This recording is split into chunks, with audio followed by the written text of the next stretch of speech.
Ancient Greece is under attack from a vast invading army. Just a small force blocks its path. But these are no ordinary soldiers. They are bred for fighting, trained to endure pain, to kill or be killed. These are the Spartan 300. The Spartans were without doubt the elite troops of their age. Advance! They attack in close formation. They moved relentlessly, like a tank, at the enemy. It's a killing machine. It was a bit like being fed face first into a mincer. This is the true story of the Spartan 300's toughest mission: to save Greece from the might of the Persian Empire.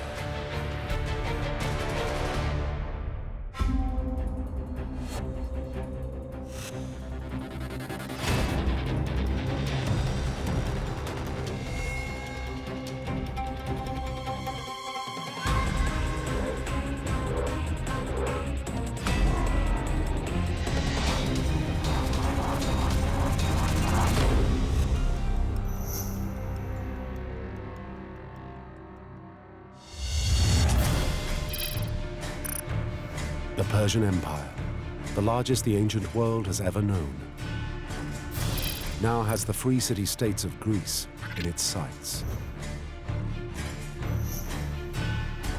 Athens, the birthplace of democracy, is about to be overwhelmed by the Persian hordes.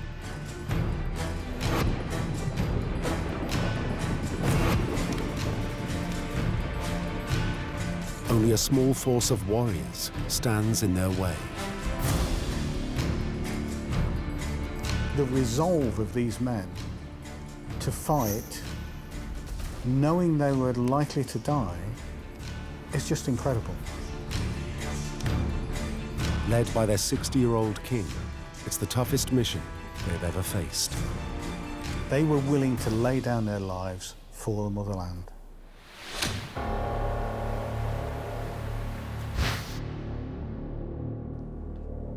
At dawn, a Persian scout is sent to spy on these men.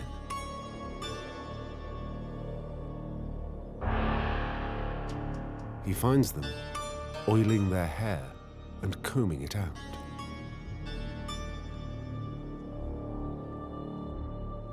To the Persians, it looks ridiculous.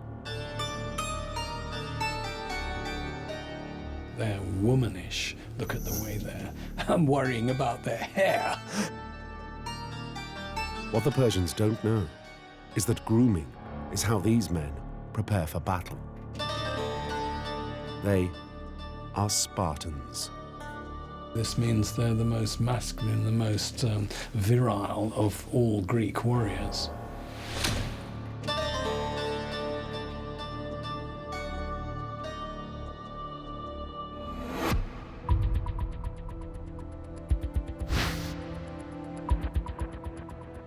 The spy brings news of these girlish soldiers to his emperor, Xerxes. He can't believe that these effeminate men are a threat. Xerxes demands that they surrender. They've got absolutely no chance. Give up. What's this all about, guys? And lay down your arms. But that's the one thing Spartans never do. Spartan law dictated that a warrior on the battlefield had only two options. That was victory or death.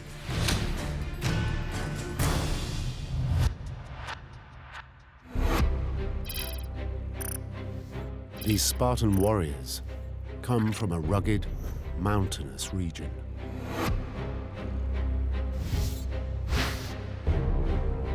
Sparta is the only Greek state with a full-time professional army. They are on a permanent war footing. They were trained for war, the state was geared for war, and that's all the Spartans knew.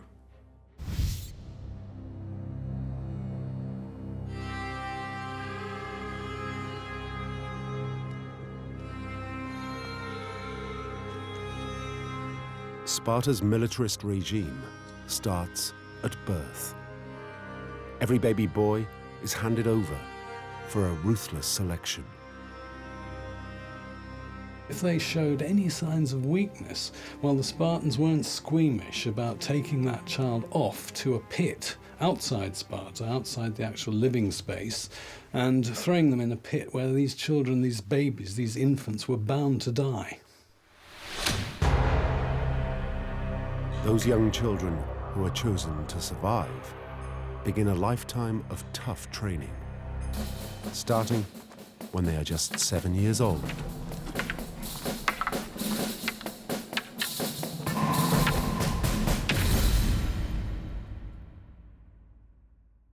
If two boys are fighting and one of them shows a sign of weakness, it wasn't the young boy who got punished for crying out and breaking the code, but it was his older mentor.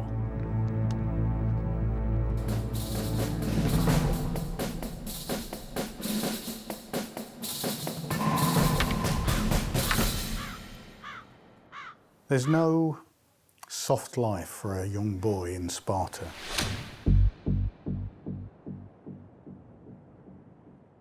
Whatever the weather, they go everywhere barefoot to harden their feet.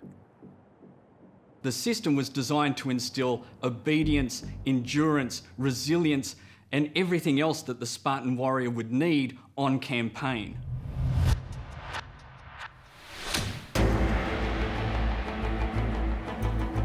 These Spartan qualities are very familiar to today's special forces.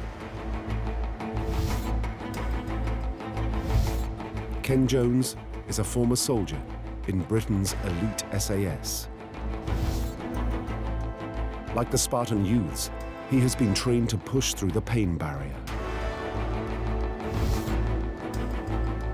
I draw upon a deep sense of pride to keep going and to push myself. And, pride at my soldiering ability, and I try and draw strength from all the training I've done and past experiences. I just fill my head with all these maxims like pain is temporary, and it's just weakness leaving the body, and you just try and push yourself on. It's this resilience that they are brought up with to endure pain in all of its forms, whether physical and psychological, that make the Spartans some of the best warriors in the ancient world.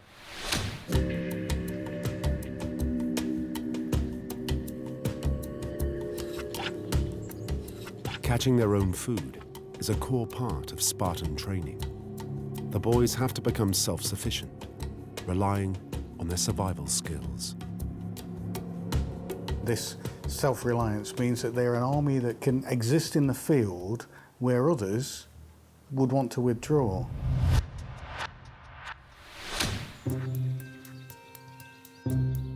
Today's elite forces are still put through survival training very similar to the Spartans. Soldiers are basically self-sustained for 1 week, where they can only eat what they can catch. Rabbits, pheasants, or whatever, pick berries or any food they can forage or steal. If you fail this test in the SAS, you could be out. If a Spartan fails, he could starve to death. Basically, they don't feed these boys enough food. Consequently, the boys have to improvise. They've got to be prepared to steal. If you got caught stealing, you were punished, not because you were a thief, but because you were a bad one and you actually got caught. And this promoted the sort of scrounging abilities that were needed by the ancient warriors on campaign.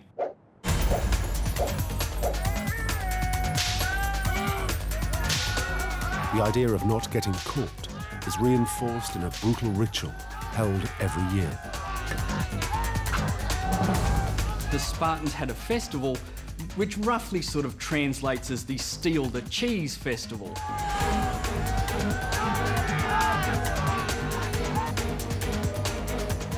Hungry young Spartans have to grab hunks of cheese laid out on rocks. The boys are encouraged to try and steal them, to sate their hunger. At the same time, though, there are burly chaps with whips and cudgels who are waiting to deter these cheese thieves. It teaches them stealth and skills of approach, skills which are going to serve them well when they're facing an enemy. The aim is to condition them for the brutality of battle.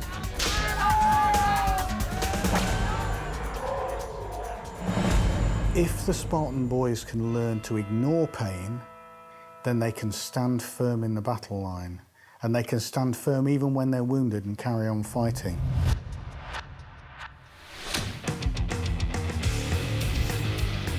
Resilience. Fighting through pain. Without fear. Supreme fitness. This is the stuff which marks out special forces through the ages. From the Spartans to the Navy SEALs, it's a direct line. When you come out of training as a SEAL, you're probably in the best shape of your life. You're really like a world-class athlete who's a warrior, first and foremost.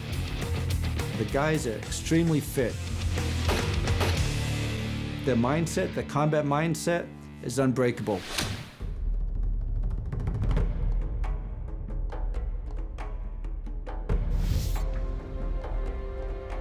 After 11 years intensive training, a Spartan recruit is ready to graduate at 18 years old. He is issued with the armor and trappings of a Spartan warrior.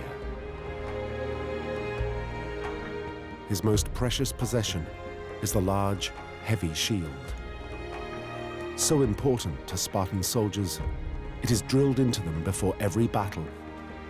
Die rather than lose it.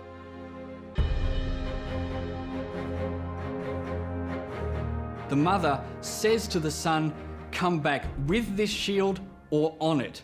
In other words, come back carrying your shield in victory or being carried on it dead.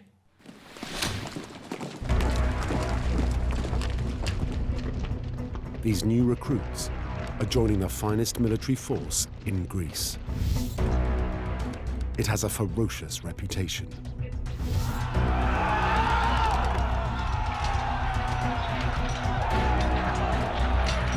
They were terrifying. Quite often armies would see them and melt away. Spartans marched to the fray very deliberately. They moved relentlessly, like a tank, at the enemy. And all this contributes to the notion of terrorizing the enemy before the fighting's even started.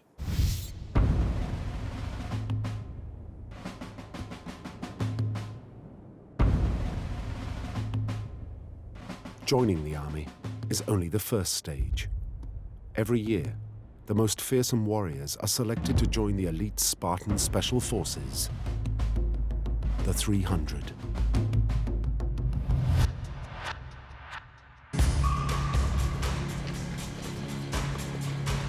But even within this elite, there is a more select group, the best of the best, known as the Crypteia, or Secret Operations Force. These guys are the elite of the elite within the Spartan military system. Just as in the US Navy SEALs, SEAL Team 6 is the elite, tasked with the toughest missions. You know, some people say SEAL Team 6 are the best of the best. When it comes to close quarters battle, there's probably nobody better on the planet. All they do is close quarters battle.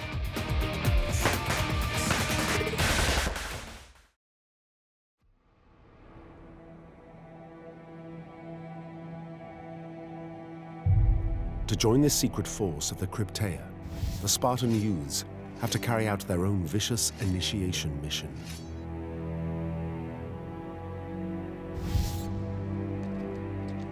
they are ordered to kill a member of the Spartan servant class, the helots, who do all the manual labor in Sparta.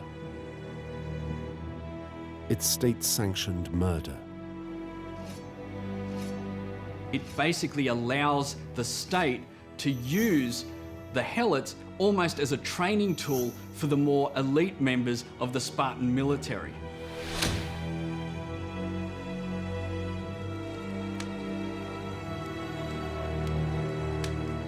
For a would-be member of the Crypteia, concealment is crucial. If he gets caught, he fails. Some things have remained constant throughout the ages, and camouflage and concealment is an essential element of warcraft and survival in the battlefield.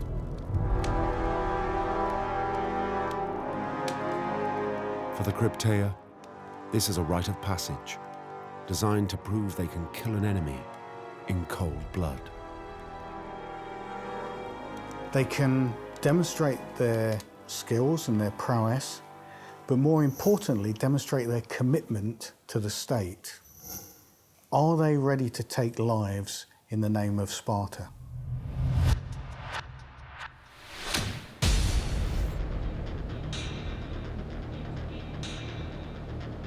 Today's elite forces are still trained to be ruthless, to switch off any sympathy for the target.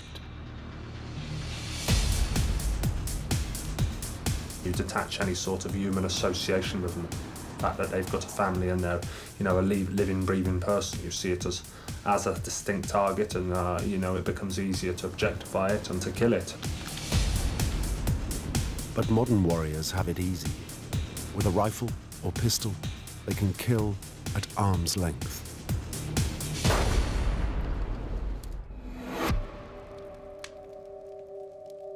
The young Spartan just has a knife. It would have been very difficult to get one stab and then slip away, so it would need speed, aggression and surprise, the SAS acronym. You need to have physical force behind him to try and floor whoever is assailing.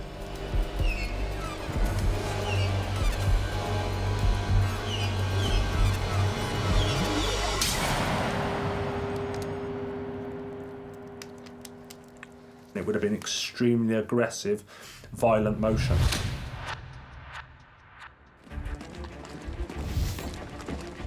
To kill without flinching.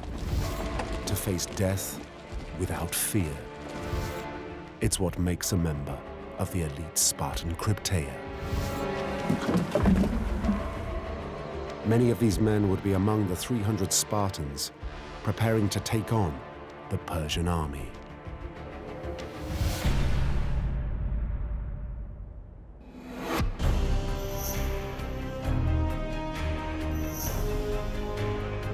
The massive force invading Greece is led by the Persian Emperor himself. For Xerxes the Great, this is personal. Just 10 years before, his father's troops were humiliated by the Greeks. Now Xerxes wants revenge. There was a combined land and sea invasion of mainland Greece to actually subordinate the entire Greek peninsula, the mainland, and incorporate it as a new province of the Persian Empire.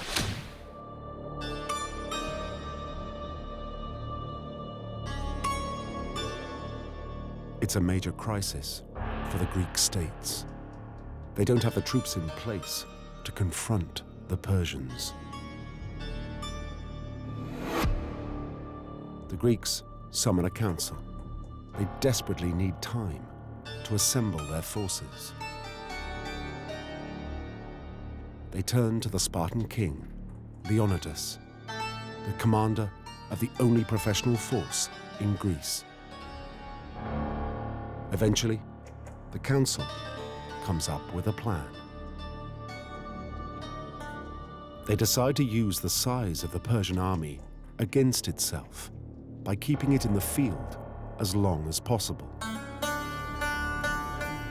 The massive Persian host would quickly run out of supplies and resources. It would literally strip the region bare of everything it needed to survive: water, food, forage, and so on. And this would place them in quite a predicament.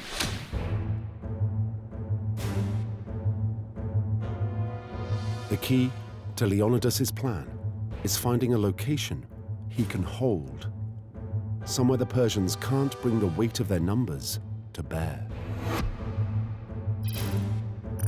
The place he selects is a natural choke point between Mount Kallidromon and the sea, known as Thermopylae, or Hot Gates, because of the thermal springs nearby.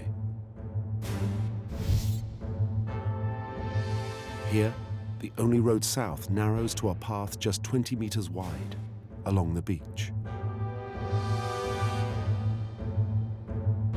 It's an ideal position to defend. It would funnel the Persian troops onto the Greek formation. This greatly favoured the Greek fighting style, which was designed for frontal, face-to-face, hand-to-hand combat. What they didn't want was a position that could be outflanked, where they could be hit from all sides.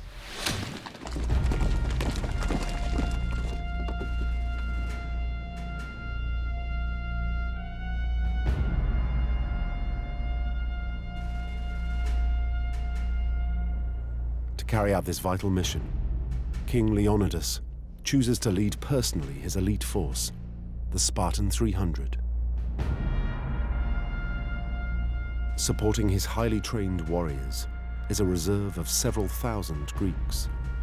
But it's the 300 Spartans who will hold the front line.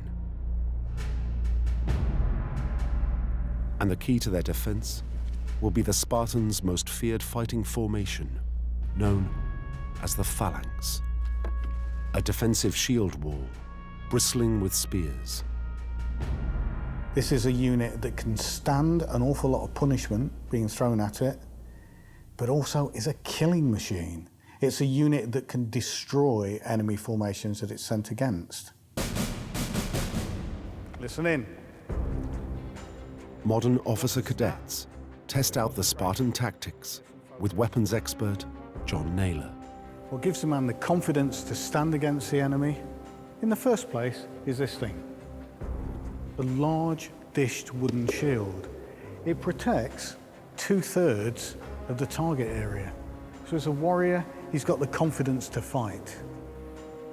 Where the Spartans win is with their discipline. Together, they form a mobile wall of shields. The strength of the phalanx lies in meshing together the force of individual warriors. Gentlemen, he's no longer a simple individual warrior. He's part of a fighting machine, a machine where all the cogs work in unison, where the men are not only protecting themselves, but they're protecting the men either side of them as well.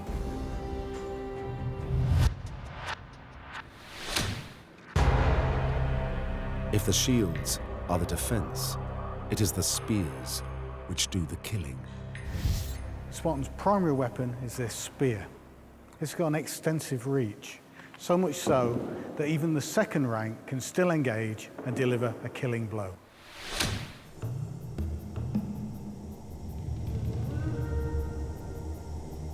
Under the heat of the August sun, in the narrowest part of the pass at Thermopylae, line after line of Spartans form up. Their phalanx is some 35 men wide and 8 or 9 deep. As they wait for the Persian attack, they will be feeling the same surge of emotion that today's soldiers feel before going into action.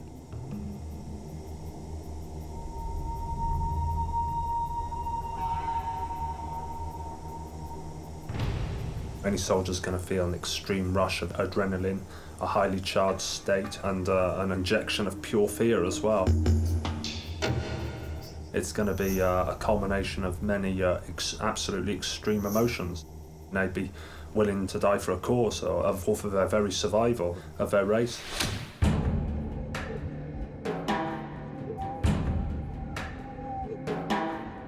As the Persians approach, there is just time for King Leonidas to remind his men of their duty as Spartans. This again shows just how fit these Spartans are, that a king of 60 can still be out there leading his troops in the field.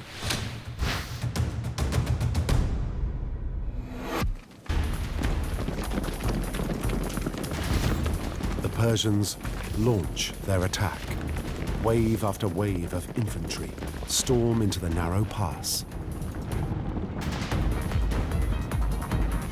Xerxes sent in first, not his absolutely crack infantry troops, but the second division, as it were. I mean, not far below, but below the absolutely tops. It's thousands against 300. The Persians expect an easy victory.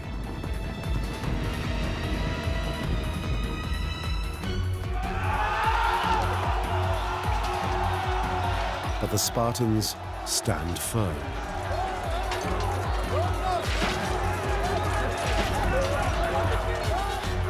For the Spartans, it's like a training exercise. These guys are lining up to be killed, because there's 1.5 spears aimed at every single Persian. And the Persian might deflect one, and that's where the canny switched on Spartan just to the side. That spear licks in, and that's another kill. The style of combat that the phalanx engages in is some of the most brutal seen in any age. Most of your opponents are less than 2 meters from you. You'd be able to hear the screams of those that you attacked. You would feel the weapon impacts as they penetrated into an enemy's body. It was a bit like being fed face first into a mincer. Before you know it, the Persians are fighting in pools of blood over the bodies of their fallen comrades. They haven't even got stable footing to attack from. It's a killing zone, and it just becomes a mechanical slaughter rather than warfare.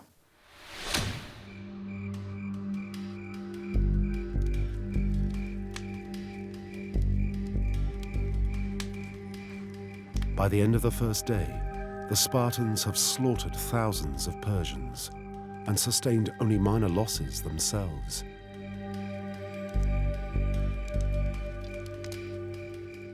Leonidas and his men are confident they can hold on.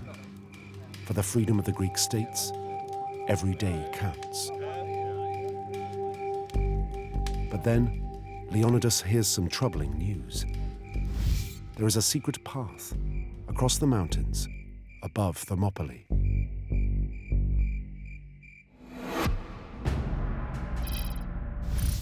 If the Persians find this track, they could sneak round the Spartan defensive line and attack them from behind. Leonidas needs his own men at the front, so he dispatches a reserve force of local Greeks. Leonidas sent a contingent of Greeks from the city of Phocis to hold the pass against the eventuality of the Persians coming around behind him.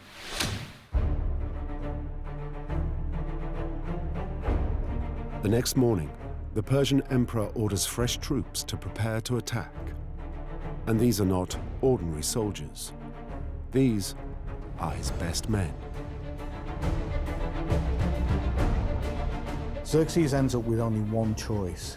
He's got to commit his own elite special forces to try and counter the Spartans. In this case, it's the Immortals. These are seriously good fighters, and they are the elite. They are the crack troops of the enemy. They were called the Immortals because they were 10,000 in number, and whenever a member of this contingent died, he was immediately replaced, so that there was always 10,000 of them. Again, The odds are high, 10,000 against the Spartan 300. But the Immortals' reputation doesn't worry the Spartans. They welcome the new challenge. This was their chance to prove to the Greek world and the Persians exactly what the Spartans were capable of.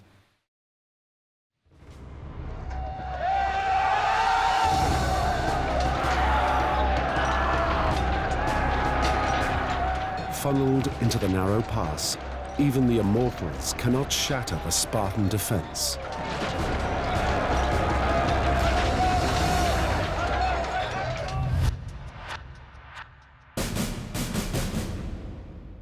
The majority of the Persian spears are less than 2 meters long, and they're lighter.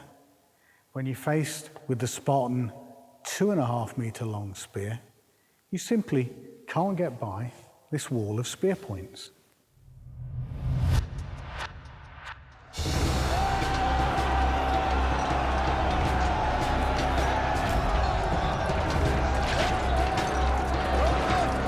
This is close quarters combat at its most brutal.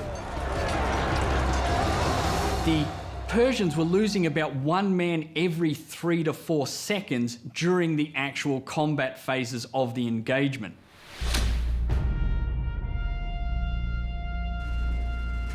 But the battle takes its toll on the Spartans as well. Combat is always horrific. The pressures on the body are immense. Your mouth becomes dry. Your heart's thumping. The acids build up in your muscles. Most people can only fight for a few minutes at a time before they need to take a breather.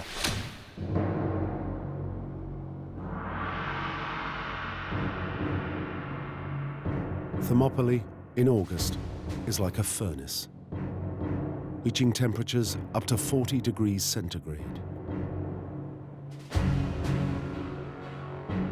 For the Spartans, it's a long, hot day of fighting, a test even for their stamina. Marshalling his scarce resources in these harsh conditions is the biggest challenge for King Leonidas. You have him as the overall leader of the Greek army, looking at which contingents come forward to fight, at which time, which ones go back to rest. He would also have overall command of logistics and everything else to do with the defense.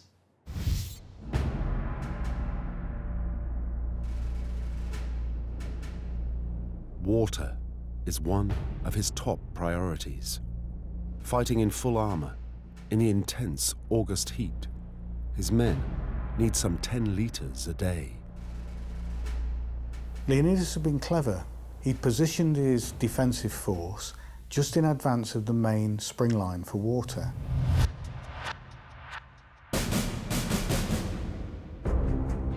Prepare to advance. Advance!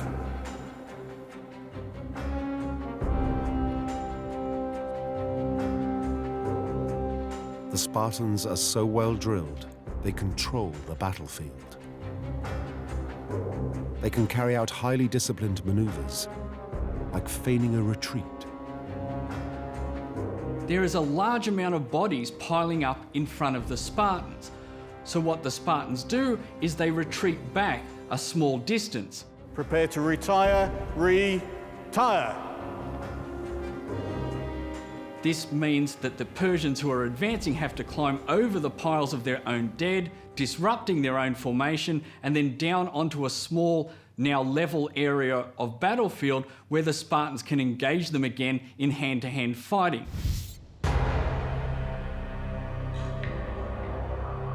The Spartans, falling back, can instantly reform that shield wall, that wall of metal and sinew and muscle and wood, a solid object for the enemy to hit against, and then simply kill a few more.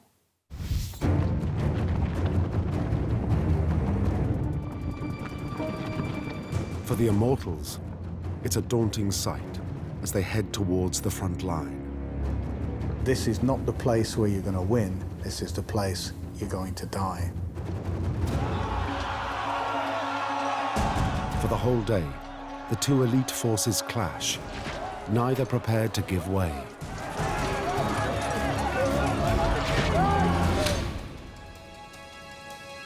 But as the sun sets on Thermopylae, thousands more Persians are dead. After 2 days of fighting, the Spartans still hold the pass. They just need to keep their discipline and their nerve. But that night, catastrophe strikes. Xerxes is approached by a local Greek who belongs to a people which has not joined the resistance. And as often in Greece, neighbours don't get on well.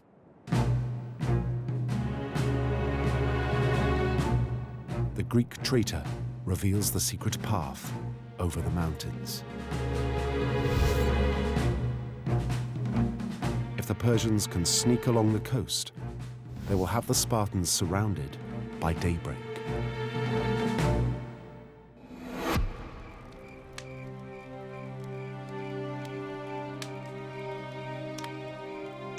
In the narrow pass at Thermopylae, Leonidas and his Spartan warriors are exhausted but proud.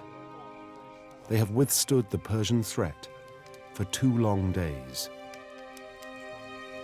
But they have no idea of the new danger looming on the mountain above them.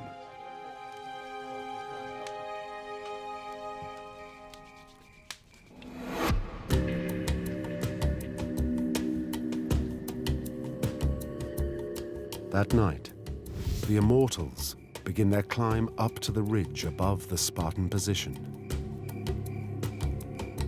Night missions are almost unheard of in ancient warfare due to the amount of confusion that the darkness can cause, and this shows just how desperate Xerxes is getting to push these Greeks out of the Thermopylae Pass and how effective their holding strategy is actually working.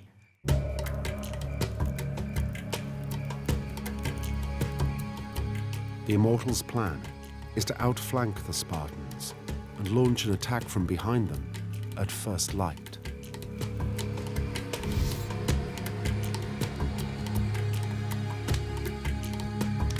Leonidas thinks he has this route covered, but the Greeks he's placed up on the mountain are not Spartans. They are part-timers, no match for the Immortals. The Persians start to descend down behind the Greek position. Runners from the Greeks holding the path also race ahead to inform Leonidas and the rest of the Greeks that they are about to be encircled. This changes the entire mission. Leonidas received the worst possible news. He was about to be outflanked. His position would be engulfed.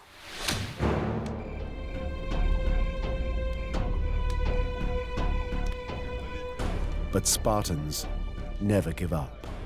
Leonidas has sworn to hold back the Persians as long as possible, and that is what he's going to do. On the one hand, he couldn't easily simply flee, because flight is not in the Spartans' military vocabulary. So he's got to stay, and he's got to make the most of the way in which he stays.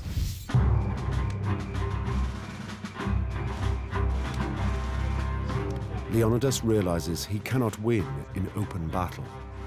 It's now, so one version of the story goes, that Leonidas turns to men of the Crypteia, the Spartans' secret operations force.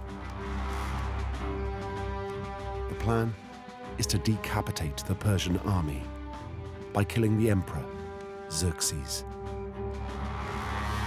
Was he simply going out in a blaze of glory? Was he trying to kill Xerxes in an attempt to, as it were, cut the head off the snake in the hope that the rest of the Persian army would wither away and march back to Persia? If you can eliminate the command and control mechanisms, you eliminate the cohesiveness of the army. This will be a mission very familiar to today's special forces. Leonidas is ordering a nighttime assault behind enemy lines with a specific target to take out. To operate at night, you need to be fully alert and focused on all of your senses and your sixth sense as well. So you can be more focused on your surroundings, but also more aware of your own movements and actions. From their base on the beach, the Spartans' most obvious route to the Persian camp is along the shoreline. You've always got the element of surprise, especially attacking at night, and that brings with it a surge of confidence in your ability to get the task done.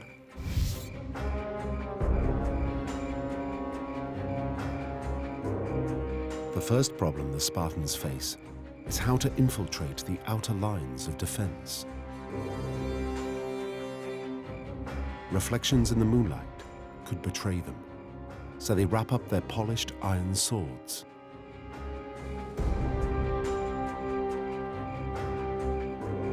This form of combat is exactly what the Crypteia taught the young Spartans as they came up through their educational system. The Persian guards are not expecting any trouble because night missions are so unusual.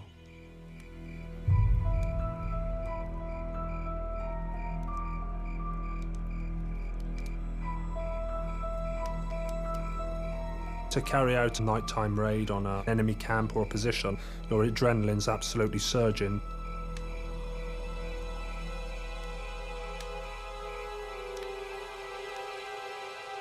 The aim is to get to Xerxes' tent, which would be very conspicuous because he brought his caravan, he brought his slaves, his women, that's how Persian kings did it. The Spartans now prepare their weapons. They unwrap their dreaded coppice, a vicious hacking sword. Its short, thick blade can cause horrific injuries.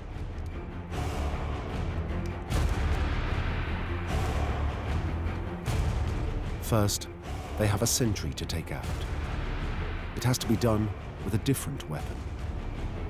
Silently, in classic Crypteia style, with a knife.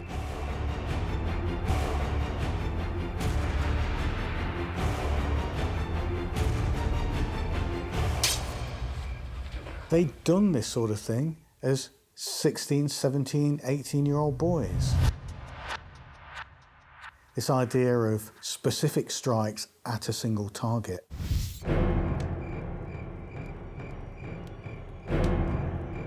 The Spartan night raiders now approach the main Persian camp. They have to find the heavily guarded emperor and kill him. They would be most likely using their swords to hack down any Persian that got in their way as they tried to reach Xerxes.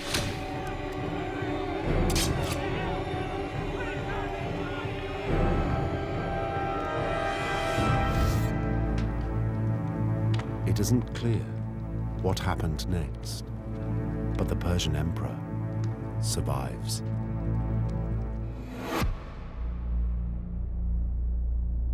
When dawn breaks, all the remaining Spartans can do is make a final, heroic stand.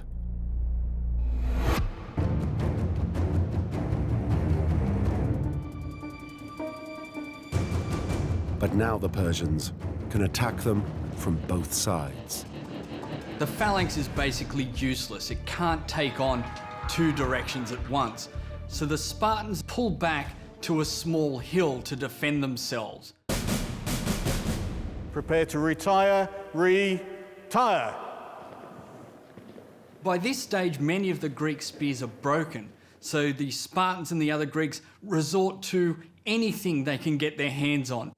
Stand at ease. When the phalanx breaks up, when the unit cohesion has gone, that's when you need a weapon to get up close and personal.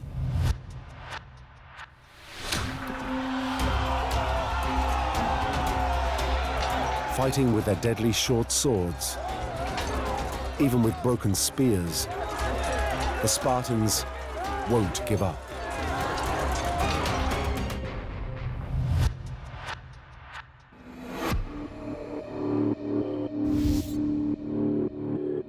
Finally, having now lost some 20,000 men, the Persian Emperor decides to finish off the Spartans at a safe distance.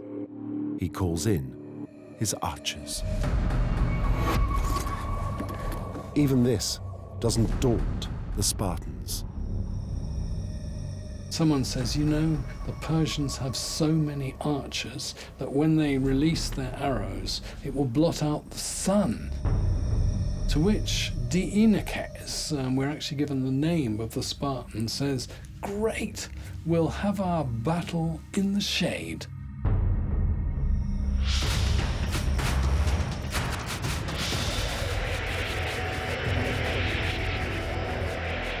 When you can shoot enough arrows to blot out the sun, okay, the Spartans fight in the shade, but those arrows are going to ultimately find their mark.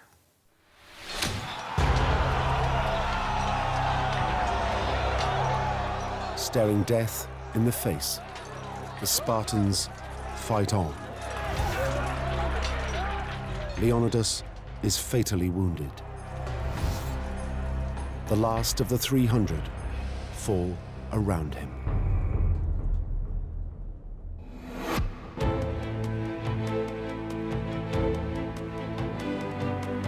But the Spartans' sacrifice is not in vain.